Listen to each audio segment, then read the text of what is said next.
Welcome back to the Crochet Crowd. My friends at yarnspirations.com. I'm your host Mikey. Today we have the Woven Look Crochet Throw. So this here is made up of a mesh, and the mesh is what you're making the main colors that you see, the burgundy colors and the oranges and stuff. And the other color that you're kind of seeing polka dot through is actually this yarn that is being woven in and out. So what you're doing is you're creating a mesh that looks like this, and then this other yarn is just woven in and out. So you'll notice that these colors are in a sequence that they're about 9 inches in height, and then you change it, and then you do another 9 inches, and then you change it and do another 9 inches. And then it says to repeat from the double asterisk to the double asterisk. So there's a double asterisk to the double asterisk, just like that. So you end up with this really cool sequence of colors. So you see 1, 2, 3, and then 1, 2, and 3. So I'm going to just show you how to do that mesh, and then I'll just quickly demonstrate on how that's woven through next. Use your 5.5mm size eye crochet hook and your Bernat Lattice to achieve this same look.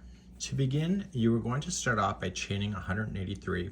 If you would like to change the size of this blanket, please chain in multiples of 2, 2, 2, 2, 2 until you're happy, and then add 3 more. And that's what I'm going to do. So 1 and 2, and 1 and 2, 1 and 2, 1 and 2, and 1 and 2. And if you're happy with the width, just go 1, 2, and 3. So what's going to happen on this particular blanket is that if you change the sizing of the color right now, or the size of the chain, it will change your yarn quantities. But if you are having extra yarn and you want to make it bigger, just continue to do that. Multiple of 2 plus 3, or just chain 183.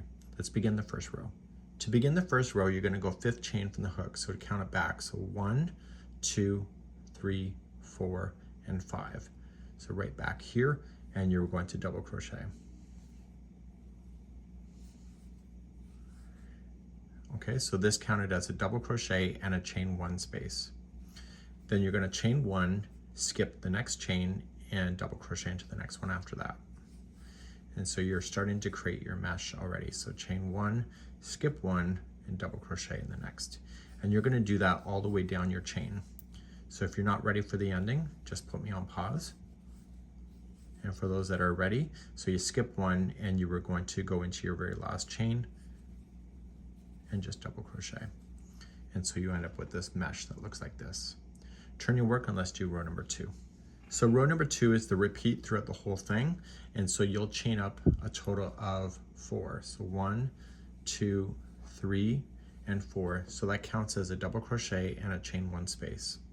In the top of the next double crochet, just double crochet. And then to get to the next one, you have to chain 1 first, and then double crochet into the next double. So these spaces are going to line up over top of each other.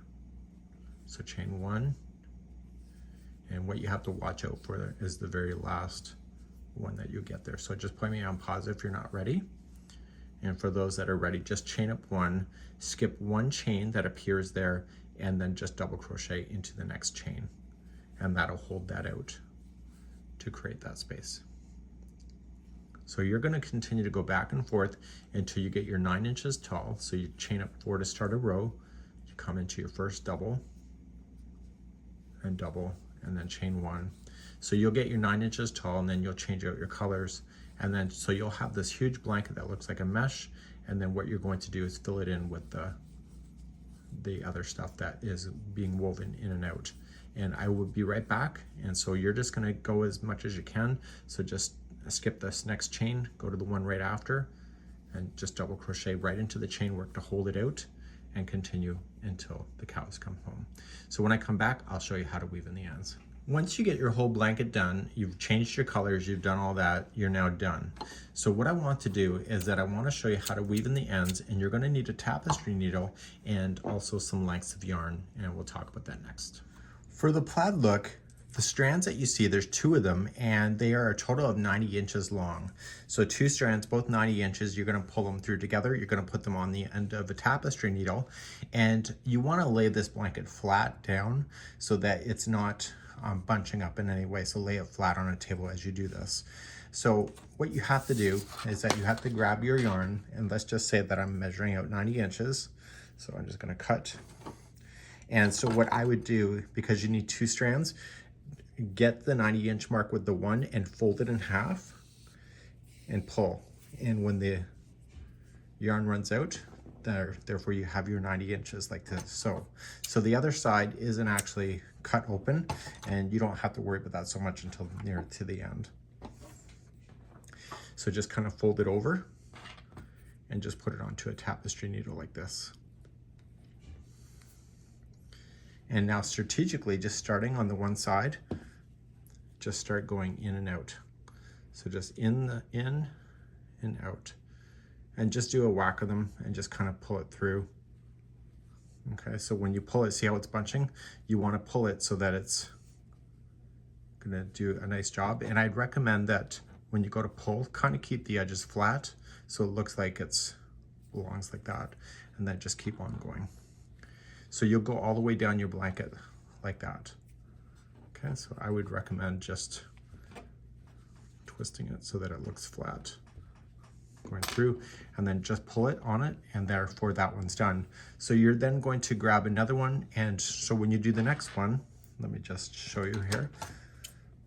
You can just cut. So I'm just gonna pretend I'm doing another one. So the next one is going to be the opposite to what you just did. Okay, so the next one, and I wouldn't worry about the ends until you get like a group done together, and then you're going to braid them. So in the video description, I'll put a link on how to do braiding just in case you don't know. So this one we came in from the back, so this one we want to come in from the front. So we're going to do opposite to what that last one was. And what that will do is it'll make it look plaid. Okay, so just in and out like that. Okay, and just give it a pull. So this one should look different. So the next one is going to be just like this one, and you're going to move all the way down. So it's set in the pattern to do a whack of these, and so when you go to do the fringe, you're going to put 12 strands together. So you're going to do divide in groups of 4. So there's currently 4 right now, and so you'll have then another group and then another group, and then you're going to braid it. So when you go to look at the pattern, you see that they're all kind of grouped together and then braided just like that, and then they're kind of tied off at the end to provide that. So if you do not want that kind of edge, then what you can do, you just have to be very careful with it. You just have to finish it off at the very end, so weave it in. And then I'd recommend, if you're not going to have the tassels, then just go around evenly spaced single crochet just to kind of help bury that a little bit.